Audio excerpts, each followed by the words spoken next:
in my experience, being the only woman in the room often is a real advantage rather than a disadvantage. So I guess I would start with that.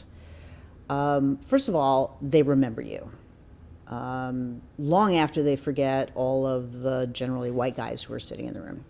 You know, you were the female. I've had 20 years, 10 years, 20 years after being involved in U.S.-Japan trade negotiations, I've had Japanese officials come up to me who were in the third row, very junior positions, 20 years ago, say, "You don't remember me, but I was there when we negotiated X. You know, we were negotiating beef and citrus access, or, you know, we were doing this, that, and the other." And generally it's because I was the only female on the U.S. side.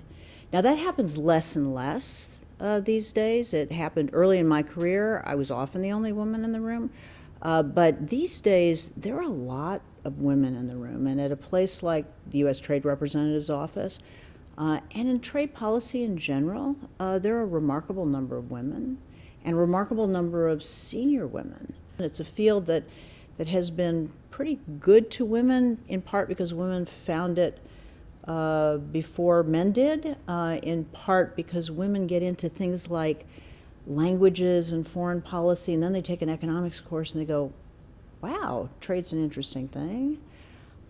And in part because women's skills lend themselves to negotiating trade agreements, the sort of collaborative leadership skills that women have. So anyway, being the only woman in the room, in my experience, has been as much an advantage as a disadvantage. Occasionally you'll find guys, you know, are speaking to the dude sitting next to you rather than you. That's happened to me too, but less and less.